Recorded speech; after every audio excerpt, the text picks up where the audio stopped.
Brought to you by Lister Pros TV, streaming from Tempe, Arizona.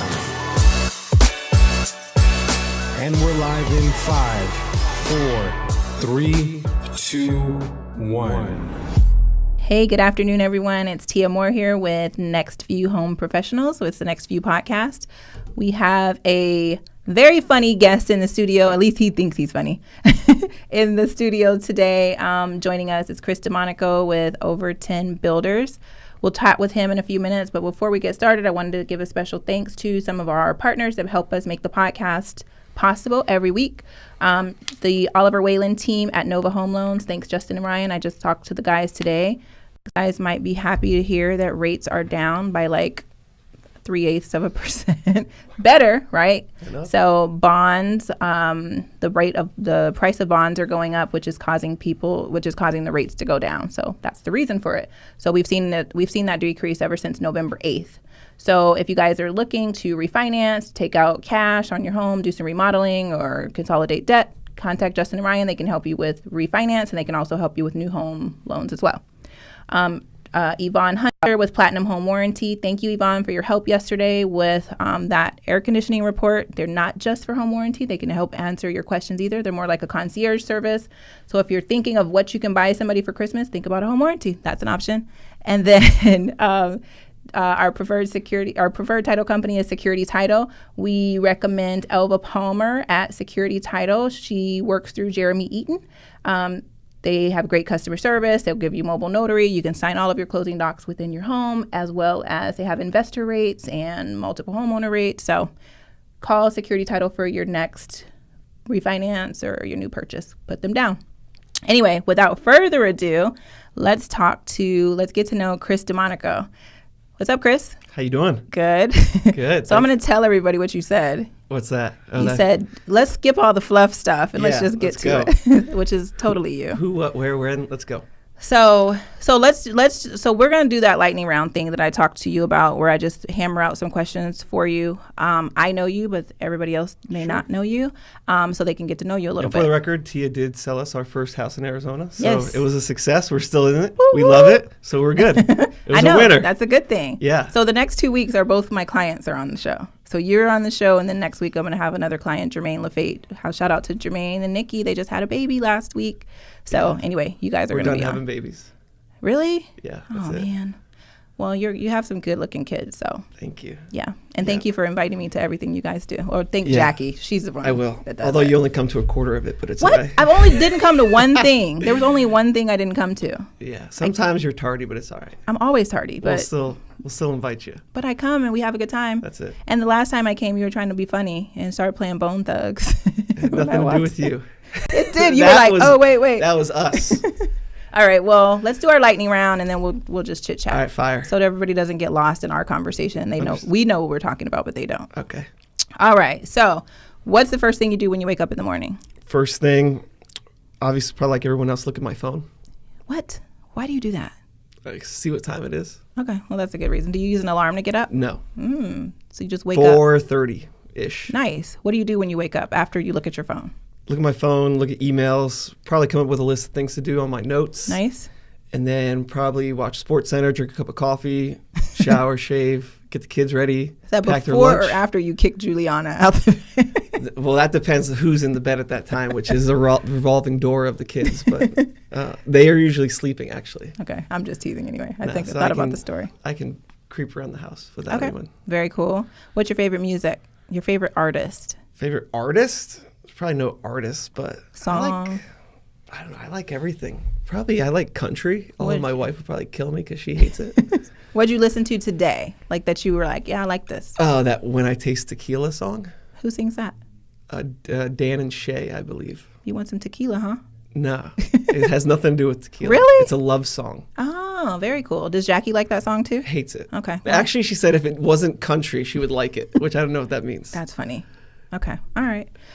What would you say is your favorite pastime? What do you do on the weekend? I guess now hang out with the kids, do the kids' sports, but I enjoy football, probably college football. Nice. I'm a Florida Gator, so we're Yes, actually yes. on the upstroke, so we're doing good. So probably college football. Nice. Yeah. Where are you from? I am from Florida. Okay. Originally, South Florida. And you went to college? At University of Florida. There you go. That's why you're a Gator. That's it. Just to put it into context So, for yeah, everybody. it makes more sense when you actually go to the school, and then you could be the fan. So, How long have you lived in Arizona? Arizona, going on 5 years. I Okay. think it's 5 years in November, which is a month ago. It is. Dang. Okay. Yeah. What would you say is the strangest thing in Arizona that you notice? No. Like the thing that's like, oh, that's an Arizona thing. Well, everyone says the heat, but Okay. whether it's humidity heat or dry heat, it's all heat. It's mental. I say the drivers. But drivers are bad everywhere. No, I lived in California. Drivers are pretty Oh, rough. yeah. That's, Yeah. Yeah. That's, so, I don't know. Valley fever is kind of weird, I guess. Valley fever. Okay. What's Yeah. the best thing you would say about Arizona? Affordable living. There you go. It's like I said, we lived in California, and then when you go back, you're like, I kind of like my 4-bedroom house with a pool. And these people are out there hustling in a 2-2, paying $2,000 a month. Yep. I know. So, yeah, so I like just the wide open spaces, I guess. Okay. There you go. Yeah. All right. And just in case Jackie's watching, what's one thing you want to tell her so that you can not go home and get slapped? I love you. There you go. That's it. See, Jackie? Keep it simple. That's why I'm your favorite. Yeah. All right. So that's the end of our little lightning. All right, cool. That's the end of it. So, okay, let's talk. Let's talk about Chris. Let's talk about you. You were just talking about your house. So you guys bought your house in November of last year. We worked. No, November. Or not last year. 4 years ago. 13. Was it that long ago? Yeah. No, it was November 14. 14. Yeah, it was 4 years ago. Yeah. Yep. So tell us about your house.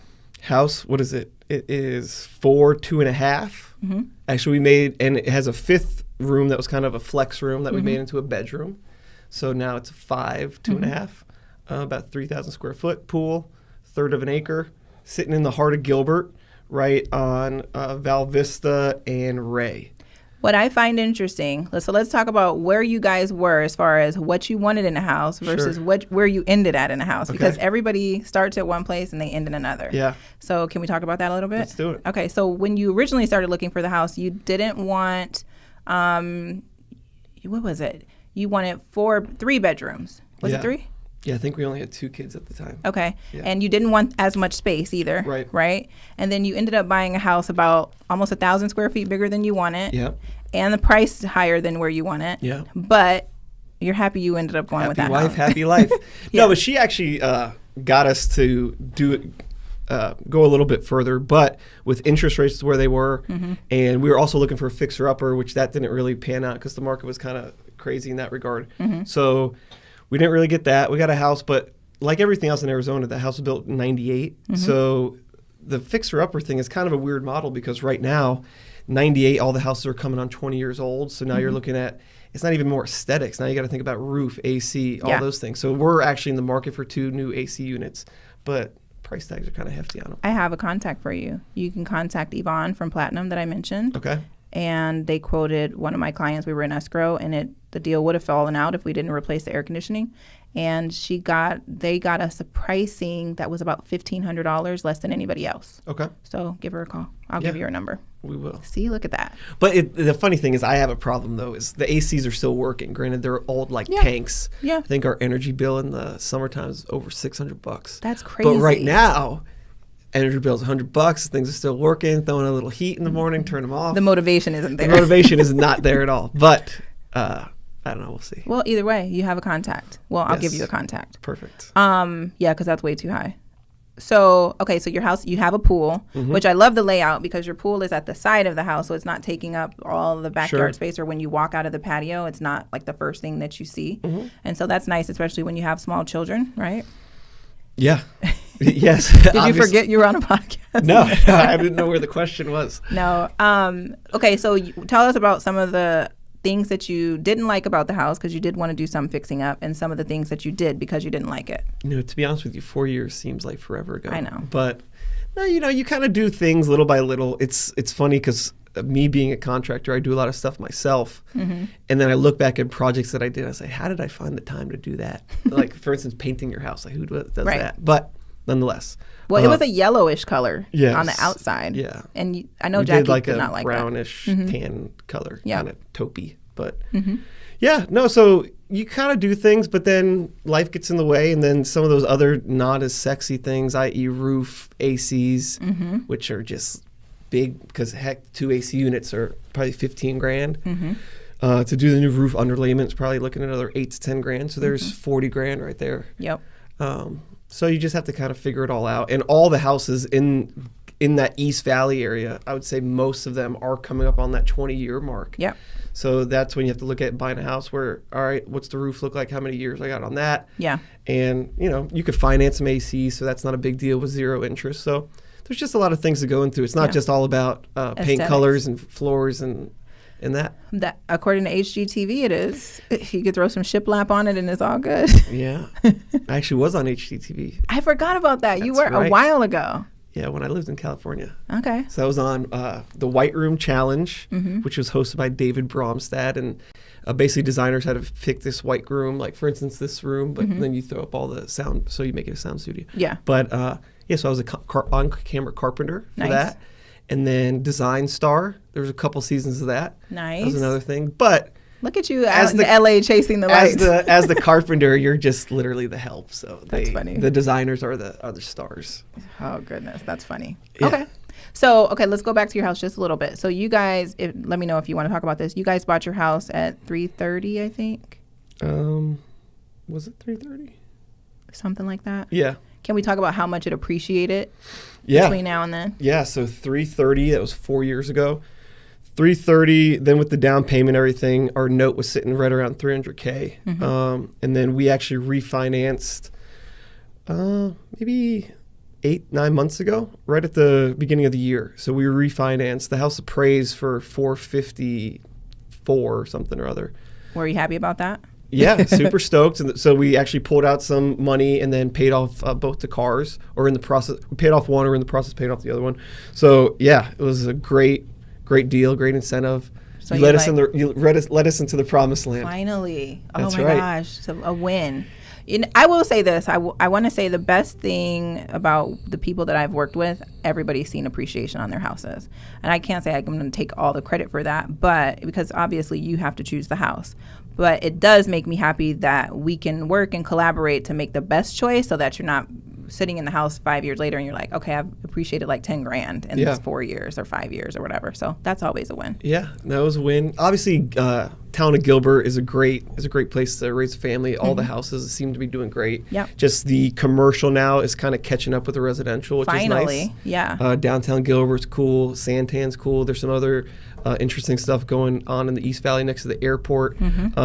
That Yes. southern Gilbert area, Seville and all that area is just blowing up. There's more houses. They actually need some commercial that way. I know. But- Let's hold that for a second. Okay. Let's go back. So let's talk about your family. So you have a wife. When a wife. When you and I met, when we were helping look for your house, you guys had one daughter. One daughter and one in The oven. the oven, as they say. I'm like, can we say that? Yeah. I heard we can't say bring back the bacon or bring home the bacon or something. I don't know. It's so weird. Okay.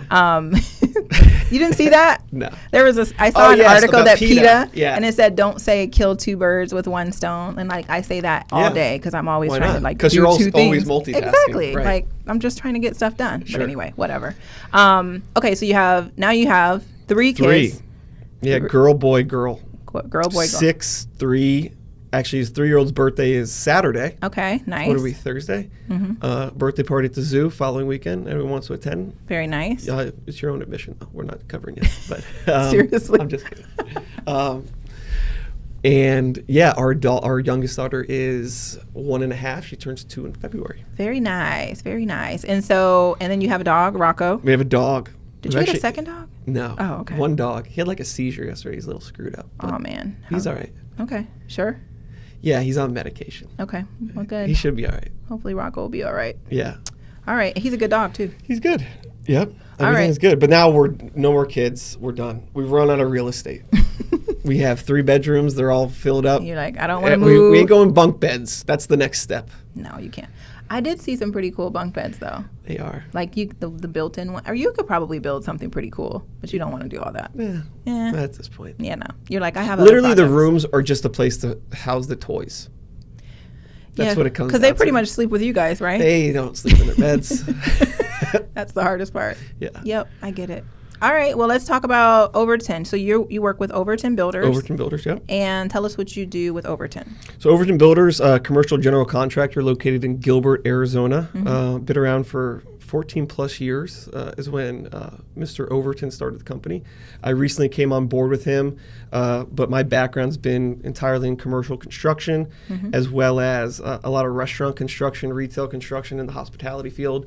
And so build a lot of hospitality, office, industrial, a lot of business to business stuff. So it's kind of interesting because you see different, even like an electrical contractor, we just finished a big tenant improvement for. So with the economy booming and doing some cool things, people are outgrowing their spaces. So that is what we build. Okay, very cool. And so tell us about some of the projects you've done in the past. Like I know one of the first commercial project I knew about, meaning I've seen the work that you did, is you did the build out for the Keller Williams Integrity First, the Gilbert office. We did. And you did that, was it 2 or 3 years ago? 2 years ago. Probably 2 years ago. But so that's one of those things. So with commercial construction, am I supposed to be looking that way or just you looking can just look at me. All right, cool. The cameras look at you. So with commercial construction, you're all Hollywood and all that is, there's just a lot of collaboration. So you have the design aesthetics, you have the build out costs, you have permits, you have all these kind of intangible things that don't really apply to residential. So architecture, right? Architecture. So first thing a lot of people do is they'll find a space, and it's kind of one of those things. What do you do, the chicken or the egg or the cart before the horse? So everyone's so aggressive on the real estate side to say, hey, let's sign it up. Not knowing that as soon as they sign it up, you got to get an architect on board. Architect has to get some plans. They have to make sure you approve those plans. And then not only that, then you have to submit it to the city for them to approve it. Yes. With the boom in construction market, some of the towns and cities and municipalities, they're backed up 6, 8, 10 weeks if you can for multiple reviews. Especially like when a town is having a lot of growth. Yeah, because from what I heard is that you don't want to say, but they're seeing the amount of permits pre-recession, so that 2007, 2008, the quantities are there right along now where we're at in 2018. Okay. So it's just interesting to see where they're at. Yeah. And in a lot of those cities haven't really staffed up or beefed up their so it's the same people doing the same amount of jobs. Yeah. So it just gets a log jam in there. So one thing you want to do is make sure you kind of have some of that fundamental groundwork stuff, i.e. have your architect selected, maybe have a floor plan in mind, maybe have some design features that you kind of know what are priced out at. And then with that, when you find a space, then you can kind of execute quickly. Okay. A lot of people just want to find the space and then it's kind of space, but then all that stuff. And when you have a rent structure where you could have a couple months of free TI rent or whatnot, you don't want all that to be eaten up with permitting or what whatnot. is TI rent? TI, so tenant improvement. Thank you. Or you could be a tenant improvement allowance, which could be some money kicked to you. There's a combination. You could have an allowance plus free rent, which will kind of just give you that head start that you need to start your business. There you go. So there's a lot of just, and you can have your different commercial agent talk to you about all that stuff. We just had Tony on a couple of weeks ago. Okay. You didn't get to meet him. Right. I'm going to have to introduce you guys at some point. Yeah.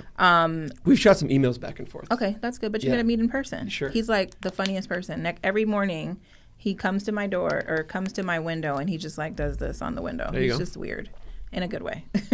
But anyway, so going back to the commercial part. So a lot of people go in, they make these deals, but they probably should bring in a contractor so that they can help guide them through that stuff and have an experienced commercial real estate agent that can at least explain to them that all these things are also going to take place. Sure. So a collaboration would probably be nice. I'd say a combination of both. A lot of times a commercial agent can at least guide you to what's the price per square foot that construction's going for that type of space. Granted, when you get into some of the higher end finishes with restaurants and hospitality, that drives the price significantly up. Yeah. But just knowing that cost per square foot, because a lot of people though, especially if it's a individual franchisee or just kind of a one-off that's never gone through this path, it's sticker shock because you're like, all right, I think it's going to be 50 grand and it's 150 grand. And you go, where am I coming up with the other 100 grand? Yeah. So that's just always just knowing that stuff, and don't just think, maybe asking people about what it actually is costing. Yeah. On the commercial general contracting front, it really comes down to your pool of subcontractors. You're going to have supervision. You're going to have general conditions. General conditions is kind of a funny term because what does that mean? It's just kind of this lump sum of number. But what that is primarily it's office, rent, gas, if you will. Some of your admin costs and secretaries or whatnot in your office, that's kind of lumped into that number. But a good general contractor could be able to break all that down for you. Good. And then you would do that. Like we would do that. Yeah. But basically the best thing about being a general contractor is when you work with a client and a customer, it should be all open book. Yeah. There's not anything hidden. There's nothing behind these walls that we're printing money in the back room.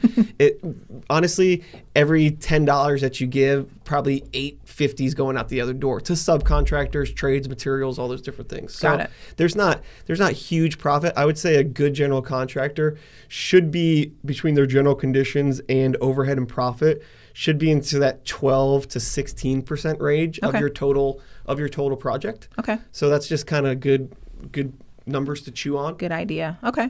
So let's talk about this because I was talking to somebody a few weeks ago about a restaurant that used to be in Queen Creek. I won't say the name of the restaurant. That used to be in Queen Creek. They moved locations and then they moved location again because they both of their buildings were not good buildings. So first of all, the first thing I think is they probably didn't have a good commercial real estate agent or didn't have a full understanding of what they needed in terms of a restaurant. Sure. And so do you guys work with a lot of people that are just starting in restaurants the first time and they have no clue what's happening? Because a lot of people do say they're going to venture out and they're going to open a restaurant. They can cook really good. They get compliments and they do it, which is disregard the statistics on that, but do you guys see that often? So like I said before, my background's been in restaurant construction. I actually used to work for Fox Restaurant Group, which is probably one of the crown jewels of Arizona restaurateurs. Okay. So yeah, it's a slippery slope with what I guess you would call it quote unquote mom and pop versus a bigger franchisee or chain or national brand that rolls in. So yeah, there's a lot to learn in terms of what a restaurant goes into because there's a lot of bucks that's put into that kitchen between the hoods, the ventilation, the weights of the roof, what that can hold, different fire codes, ANSEL systems. There's just a whole slew. It's like you could throw a code book out and restaurants kind of check a lot of them. Got it. Underground plumbing, grease interceptors, all these different things. So these are all the hidden things that it's not just booths and chairs. All the fun stuff. It's all the fun stuff that just costs a ton of money that really, it just gives you the ability to do it. The other thing too, you're going to have a health department. And the health department has their own slew of requirements that like this needs to have a cove base. Why? And a lot of it's somewhat common sense stuff where it's like, imagine you have to go in there with a hose and spray it all down. It has to be able to drain. Yeah. So there's just different stuff that cleanable, wipeable surfaces and all these different things. Wow. So, and that applies to the kitchen, bathrooms, and any area that they're prepping or serving food. Got it. Okay. So a lot of stuff. So they need to get with commercial real estate agent and a general contractor that has a specialty in hospitality, restaurant management, or restaurant building. Yeah. So I would say from a commercial real estate standpoint, it's you want to just make sure that the use is good, that there's nothing hanging over the property. You want to also double check about grease interceptors. Sometimes on a strip center, there could be a shared grease interceptor that actually takes the whole strip. So even if you have retail restaurant, and maybe another restaurant on the other end, both of those restaurants, most of the time, are all going to flow into the same grease interceptor. Got it. So then you want to think about capacity. Okay. So capacity is based on how many fixtures you have in your restaurant. So how does that affect my grease interceptor? Because you don't want to basically, no tenant is going to rip up a parking lot to put their own grease interceptor in. Right. Same way, no tenant's going to beef up a roof to make sure I can put my hood equipment and my exhaust fans. Right. So those are the things that you just want to, so before you even sign the lease, it's just like doing a home inspection, right? Bring in someone, hey, a lot of times an architect can also kind of point you in these right directions. Architect and engineers, because that's who we partner with and that's who gives us as the contractor our direction. So so just bring those people on board before you sign the dotted line because getting out of the lease is a pain in the neck. Okay, makes sense. So tell us about some of the projects that you've worked on in the past and then let's talk about what kind of projects you're working on right now. Yes. Something that might be exciting to people like, oh, that's going there. We were wondering what was going there. But let's talk about what you've done in the past. Recent, like commercial-wise here in the Valley. So commercial-wise, obviously we did the Keller Williams Integrity First office. That was off of Queen Creek and Higley. Another thing, we just finished a big microchip building, which that's kind of in the technology sector. That was a 5-story ground up building. So that was kind of intense. Where's that located? In Chandler, So that is in Chandler, off of Chandler and Price. Price. Yeah, you're right. I'm sorry. Yeah, you got it. So that one we finished just recently for a company called DP Electric. We finished a tenant improvement for them, which was their new corporate headquarters, which was a super nice build out. Okay. We did an IHOP project which was actually the first one with a bar in the country. Wow. I've never. Where's this at? Camelback and the 51. Ah, okay. That makes sense for there. So this was the first. It's kind of a prototypical, or this was their first kind of figuring out what's what. Yeah. So yeah, that was kind of cool. That is cool. So that was just as of the last 6 months or so. Okay. So in the future, we're working on some design build. So once again, we're working for a big roofing manufacturer. We're going to do a big 100,000 plus square foot manufacturing facility. Wow. We're doing some park work for Town of Gilbert as well as City of Peoria. Nice. Building like restroom concessions, some other things. Got it. And then we just got a couple things in the pipeline that are all in different stages and super exciting. It's a great time, obviously, to be a contractor in Arizona. But, you're just trying to find the right fit with who your customer is versus what you're trying to accomplish. Yeah. Well, earlier you mentioned some projects that are going up near the airport. Were you referring to Mesa Gateway Airport? Yeah. Because we talked to the city of Mesa, I think it was a week ago. They were in our office and they were talking about commercial office spaces that are going up. They talked about most of it was all commercial. Like they're really expanding. What do you know about that? So I think the same thing that you guys on the local news and some other different things. So what I gather, it's what on the, it's going to be the east side of Power. Yeah. Right up along that same thing. I think across the street from that Target Center. Yes. Right over there. So it's right there. I kind of all the way up to Ray Road. Right, which is just a huge swath of land. But I kind of equate it, looking at the renderings, it's similar to a Santanish type build out. A lot of mixed use stuff. So retail on the bottom, office on the top. And some of that too is when it comes to parking counts and things of that nature, which is just another thing on this development, is when you have that mixed use, you can kind of double up on some of your square footage because there's different timings of people coming to the spaces. Yep. So obviously, I think that's until you start seeing the tractors out there turning dirt. Talking to Gilbert, you've seen the contractors have mobilized out at that new Gilbert Municipal Park, the regional park. They're starting to turn dirt that way. I know a lot of park work, actually. Rittenhouse Park is happening with Town of Gilbert. So that's another East Valley park. And then City of Peoria, which is in the north side, they're doing some cool big regional parks. Really? Where's that at? So that is on... Actually, that's where they're building some of these big things. They're kind of in these weird spots of desert that like you can't really have context of the desert, right? It's in the middle of that cactus versus this mountaintop. Yeah, gotcha. Same thing, like for instance, that municipal park. You're like, it's in this big general area. This is true. But yeah, the crossroads are actually passing me right now. Nonetheless. No worries. Yeah. All right. Anything else exciting you want to share on that note? No, if you need a commercial contractor, give us a call. You didn't even give me a chance to tell you that part. Yeah. Gosh. But no, to be honest with you, it's a conversation. Like anything, everyone has dreams, aspirations, different things. It's, hey, let's throw some numbers at it. We'll open the books to you. We'll tell you what it costs, what it could cost. Yeah. And that's it. It's there in terms of the mom and pop. I feel like a good contractor, you're going to put trust in, but then.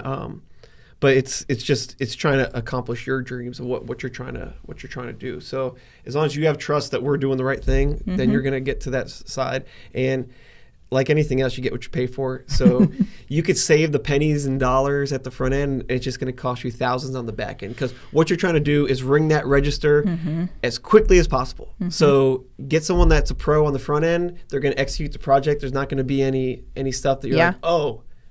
We need to do that because all those things happen when you're getting the certificate of occupancy. So you can ring that register and then you go, oh, well, that's going to take a little bit of time. Yep, I know. Well, you guys, I would say the best thing about Chris is that he's honest, he's straightforward. When he has a conversation with you, he's going to shoot it straight. And so that's one of the things I would say I like about you. And because I can appreciate it and I can laugh at it too, because you say things. And you can relate to it. And you can relate to it. Yes. 2 straight shooters. Yes, 2 straight shooters. So tell people how the best way to get a hold of you is how. Best way is probably just check out the website, www.overtonbuilders.com. That has the office line, as well as you call the office, you can get a hold of me. I'll give you my cell phone number. It's 480-980-4559. Chris Domanico. I'll pick it up. And but yeah, website, that's probably the easiest way in this digital age. Yes. And then that could direct you to the office. But yeah, our office is located on Gilbert Road and Baseline. So you can find us. You can find us to do whatever you got to do. Well, I appreciate you joining me today. I know it was my fault. I tried to book you a couple of weeks ago, but I had some disconnects. So thank you for coming on a couple of weeks later. I appreciate it. You guys, as usual, thank you so much for joining in. When you are looking to purchase your next home or to sell your next home, feel free to give my team a shot. We can be reached at www.nextviewre.com. You can also reach us on our Facebook page, NextView Home Professionals, or you can inbox me because you're probably watching on my personal page. So send me a message on Facebook, on Instagram, wherever you follow me at. Special thanks again to our preferred partners, the Oliver Whalen team at Nova Home Loans, Yvonne Hunter with Platinum Home Warranty, and Jeremy Eaton with Security Title. We'll see you guys next week. Thanks a lot.